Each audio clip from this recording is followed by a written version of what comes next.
welcome back to the Wrestling Rundown. Breaking news in the midweek wrap-up. Roman Reigns, the former WWE World Heavyweight Champion, just champion this past Sunday, has been suspended for 30 days from WWE due to the wellness policy. He apparently was drug tested just before the SmackDown tapings.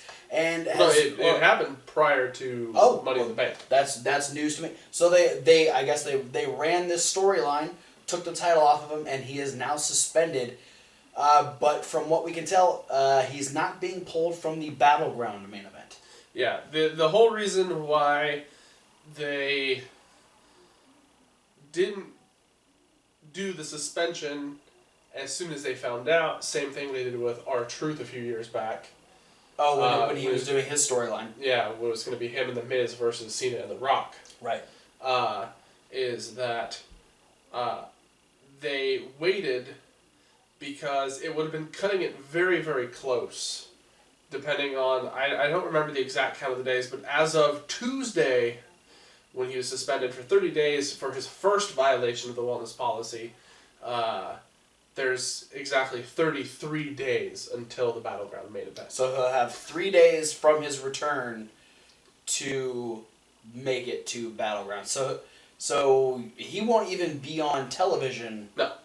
He will not be on television for the entire build of this triple threat match. So personally, I think they should just take him out and they should save the triple threat.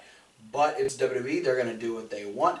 Also, breaking news coming out of the midweek wrap-up, we found out that the commentary team that we'll be calling the Cruiserweight Classic, which starts taping on Wednesday, that's the air date of this particular midweek wrap-up, will be Mauro Ranallo, the voice of SmackDown, and WWE legend Daniel Bryan. Yeah, that's going to be super fun. That is a great commentary team for something that's so new, so fresh. And Daniel Bryan can really speak to a lot of these guys' talents. Mm-hmm. He's been in this position before. He's been at this weight class. He's wrestled this style before.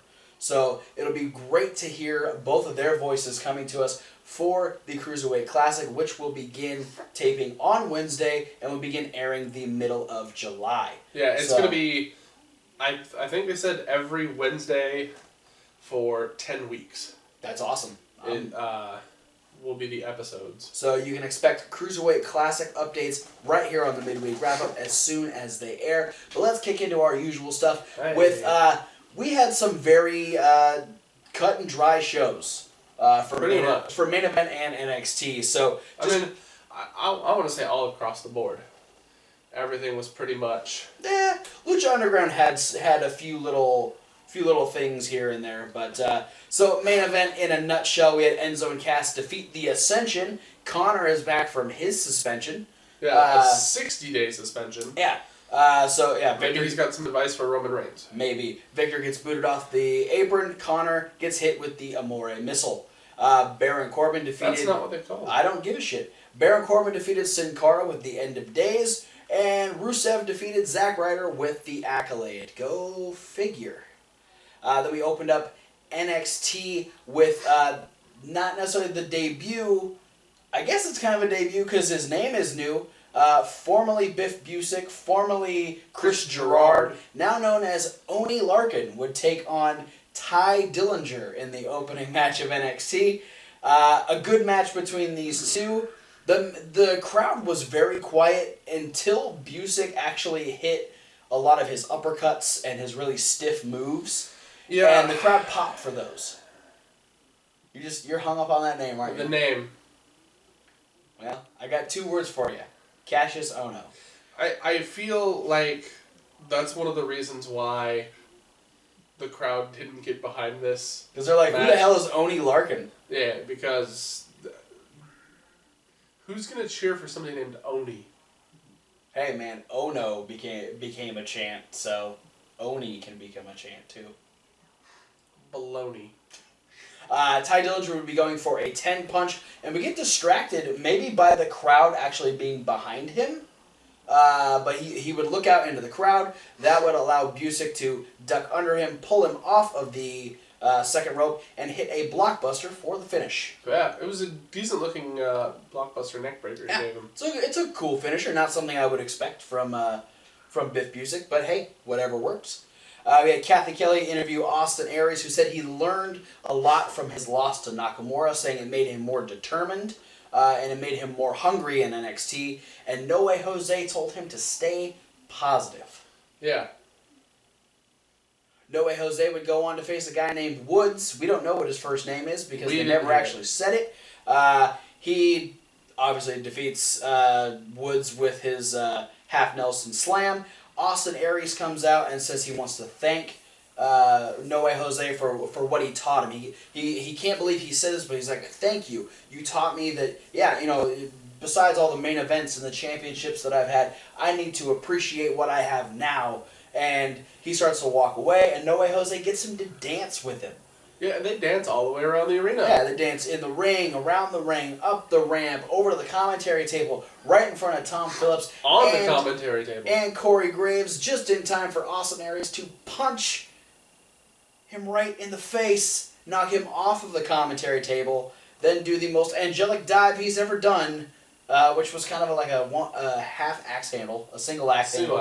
And then just beat the crap out of No Way Jose. Actually, it ends up with the front chancery on the on the ramp. Yeah, not a comfortable place to be. Just kind of like the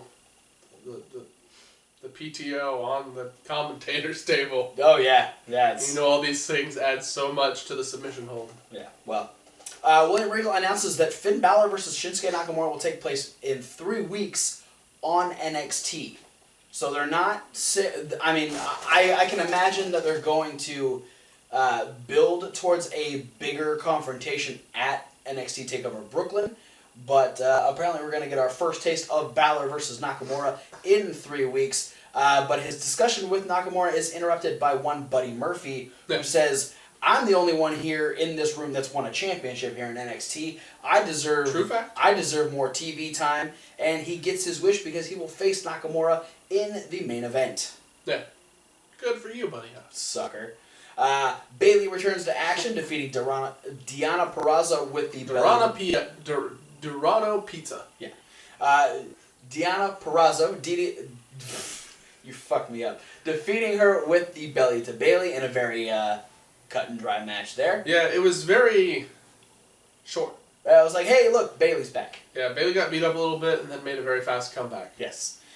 We had Alexa Bliss and Carmella get really catty at each other, both of them vying for that spot, getting the next shot at the NXT Women's Championship, and they will face each other next week in what I can only imagine will decide who might face the winner of Asuka and Bayley. Or maybe a defense prior to Asuka versus Bayley. We'll have to find out. We also find out that Alpha will return next week after the beatdown from the Authors of Pain at NXT TakeOver. You got to think they're in a whole different mindset. They lost the championships to the Revival, and they got their asses kicked by a brand new team. So it's a double whammy. Yeah, so American Alpha's probably coming back for a little bit of revenge. Getting kicked while you're down is never fun. Yeah. Nia Jax defeated Liv Morgan very quickly with a very stiff powerbomb, which I think is a much better finisher than the spinebuster and or leg drop she's been using. Yeah, the first time she used it was she nailed Asuka with a powerbomb during the contract signing. Right. And it looked good. Yeah. She's got good form on it. It's a much more impactful and she's finisher. A tall female wrestler. Yeah, so they're falling good. They're falling from a pretty decent height.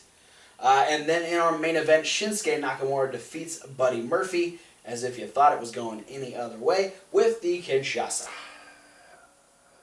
There's one silver lining to this. What's that? That I really appreciate as far as the splitting of the BAMF is that they have their names back. Wesley Blake and Buddy Murphy. Yes. They're not Blake and Murphy. They're not just Blake and Murphy. Now, I'm wondering, though, if this means, what if the Ascension gets split up during the brand split? Do they go back to being Rick Victor and Conor O'Brien? Victor might. I don't think Conor will get his last name back. That's just my opinion. But... Yes, it will be Rick Victor and wish you the best in your future endeavors. Pretty much. Moving on to Lucha Underground, we open up. Dario is introducing a brand new luchador. This is Nightclaw. He's a up and coming luchador who is a descendant from the Jaguar Aztec tribe, and Dario looks like Lucha Black Panther. Pretty much, that's exactly what he looks like. And Dario immediately enters him into the Gift of the Gods Championship match at Ultima Lucha 2, just handing him a medallion because he's planning on giving out the other 6 in matches throughout the night. Yeah. But he's just handing them out. So I'm interested to see what this character brings to Lucha Underground. Maybe the guy was very covered up. His voice was changed, so there's a good chance it could be someone hiding under the mask. Yeah. In my head, I think it might be Johnny Mundo, because Johnny Mundo was complaining about the fact that he didn't get a shot last year, and then he had to face Cage for the medallion earlier in this season and lost, and then they did the whole thing with Chavo. So I think it might be Johnny Mundo. That's my opinion, though. But Dario also tells him that he needs to be wary of his arrogance because that is what caused the downfall of the Jaguar tribe. They were the first to be destroyed by the gods. And then in our first medallion matchup, we had Daga taking on Masquerita Sagrada. Masquerita had Famous B and the lovely Brenda. Yeah, the beautiful Brenda. Beautiful Brenda. And Daga, up on top of Dario's office, had Cobra Moon watching. His own cheerleaders, actually. Yeah, which was real weird. Daga ends up defeating... I'm going to be honest. I appreciate her in this angle more than I appreciate her in the ring in matches. You think the creepy factor works for her? The creepy / trying to be sexy... Oh, yeah. Trying to seduce Daga. Which is kind of, that's kind of the way she's kind of moved ever since she debuted, so... And, because as far as her matches are concerned, she hasn't really been a good fit to a lot of the Lucha Underground matches. Yeah, she's only had one really good match so far. Yeah. And I guess it wouldn't even be considered really good. She's had one match that kind of stands out from the few that she's had, so, she's... still testing the waters. Maybe she'll get better. But Daga ends up defeating... She wants Daga to test her waters. I know. Daga defeats Masquerita Sagrada with a Russian leg sweep into a crossface, getting Masquerita to tap out. And Daga's medallion that he gets actually has a snake on it. Yeah, the Snake Tribe. So it is potentially fate that him and Cobra Moon have this kind of weird relationship going on. You have to note that he, out of the 6 participants who earned medallions tonight, he's the only one that they actually show what's on his medallion. Yeah. I'm pretty sure Nightclaw got the Jaguar medallion, though. Yeah, that just makes sense. Yeah, other than that, Daga was the only one that we actually, knew what he got. But the big story coming out of this particular match is... Famous B has decided to find someone else and make them famous as he super kicks Masquerita Sagrada in the face. And beat him with a shoe. Scared Brenda, made Brenda go get his shoe. Grandma style. And it was messed up. Oh, but grandma style. Yeah, and then for the first time ever, there were 3 medallions on the line in a single match. But before we got there, we had one quick backstage segment where Dario is talking to El Dragon Azteca Jr., saying, hey, I hear that you've been trying to get at my brother. You still think he's the one that killed Dragon Azteca. Because he is. Well, actually, he's not the one who did it. It was actually Black Lotus. No, it wasn't. Now, the interesting thing, if you remember a couple weeks ago, Dario told Black Lotus that it was Dragon Azteca that killed her parents and not Matanza. And so he's given them both this option. I'm going to make this match for you so you can get your revenge. Yeah. He is trying to clear Matanza's name strictly by making Lotus and Azteca Jr. face each other and try and get revenge on each other. Yeah, he's hoping that both sides will eliminate each other so he'll have no one going after Matanza. Yeah. So Matanza will be cleared. There won't be any issues as far as he's tying up a lot of loose ends. He's trying to make sure that that's taken care of. So that's some interesting motivation going into this match. But yes, as Kevin Hawk said, a trios match for 3 medallions heading into the. We've had 2 medallion matches before. Yes. We have a lot of 1 medallion matches. Yes. But 3. This is the team of cops and jobbers. That's Joey Ryan, Cortez Castro, and Mr. Cisco taking on Sinestro de la Muerta, Killshot, and Marty the Moth. Yeah, that was an interesting choice because we know that Dario likes to pair up people who dislike each other. Mm-hmm. Like when we did the 6 versus 6 tag team match a few weeks ago. Yeah, it was. There were a lot of animosity pairs going on different sides. Yeah. This was no different because we know Killshot and Marty the Moth are kind of in the middle of a feud, but Marty the Moth does a little promo pre-match saying that he wants to work together with Killshot, sort of bury the hatchet, if you will, and he gives him back the dog tags that he stole a few weeks back. Yeah, and they actually end up working together fairly well in this match. A lot of good double teams from the two of them. There's actually more animosity on the side of cops and jobbers because Joey keeps wanting to have the moments for himself. Yeah, Joey Ryan keeps putting himself in, trying to force himself into the leader position of the team. Yeah, and Cisco actually had a hellacious match. He was pulling out some awesome moves. This was a standout performance for Mr. Cisco. Yeah. But ultimately, Joey wanting to be in the driver's seat is what caused them to fail because Joey and Cortez Castro end up getting knocked out of the ring. Cisco then takes a curb stomp and a double stomp from Marty the Moth and Killshot, and those two and Sinestro de la Muerta all win medallions. They will head into Gift of the Gods, and Marty the Moth decides to run off with the dog tags once again, creating that animosity between him and Killshot. Just poking at it, man. Yeah, and it only had to happen one time. It's not like he wanted to stay friends. It's not like it would benefit him to stay friends with Killshot during the Gift of the Gods match. Yeah, because it's every man for himself. Yeah, so maybe he thinks that'll throw Killshot off and that'll give him a better chance of winning the Gift of the Gods championship. It's just, mind games. Every little bit that you can use helps. Yeah. So, in our main event match, we had a women's tag team match. The, you want to say? Parejas Increíbles? Yes. 2 feuding ladies on each side. We had Mariposa and Sexy Star teaming up to face Taya and Ivelisse. The winning team would get the final 2 Aztec medallions. Yeah, one of them with the naked Jason Statham tribe. Yes, which is the one that Sexy Star had going into the last Gift of the Gods. It's usually always given to a woman because a woman appreciates a naked Jason Statham.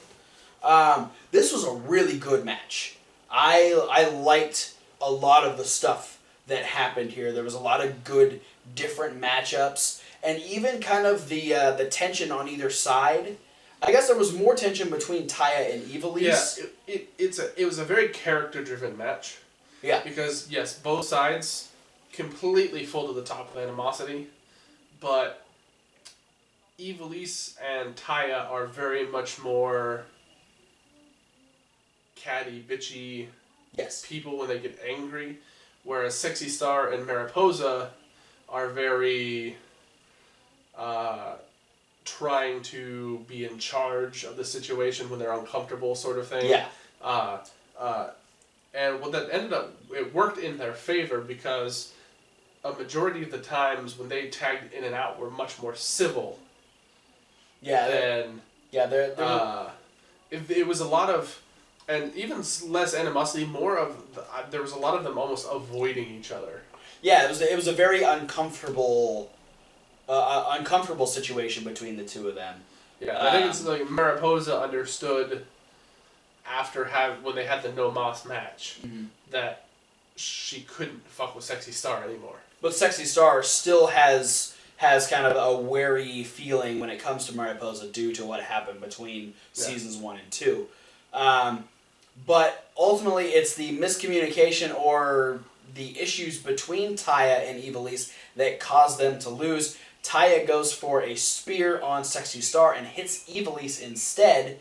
And as Sexy Star takes care of Taya, getting her out of the ring, Mariposa hits a running Celtic cross on Ivelisse and rolls out of the ring. Sexy Star sees that Ivelisse is down, makes the pin. So Mariposa and Sexy Star will be the last two competitors. This is the first time that two ladies have been in the Gift of the Gods match. So we know, okay, so we've got Nightclaw, we've got Daga, we've got Mariposa, Sexy Star, Marty the Moth, Killshot, and Sinestro de la Muerta, all in the Gift of the Gods match at Ultima Lucha Dos. So a very interesting group of people. One of the things I didn't put together until just now talking about it is realizing that there's a team. Yeah. Because we have Marty the Moth and Mariposa. Yep.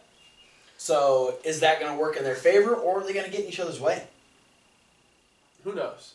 We'll have to wait and see. But before we went off the air with Lucha Underground, we had Prince Puma for the first time address the believers about his plans for Ultima Lucha.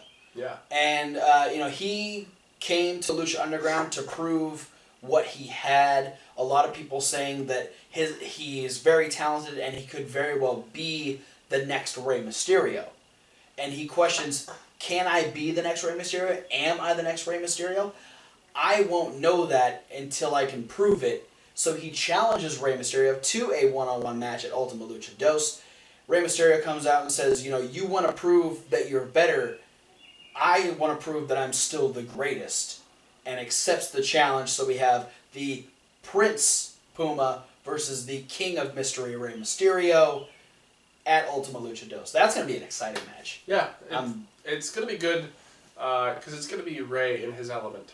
Yeah, and going against a guy like Ricochet, you can't. He's a guy that I'm sorry. He's got very similar tattoos. I mean, yeah, Prince Puma, a guy who can pull off amazing feats in the ring. It's going to be very interesting to see these two go against each other. Yeah.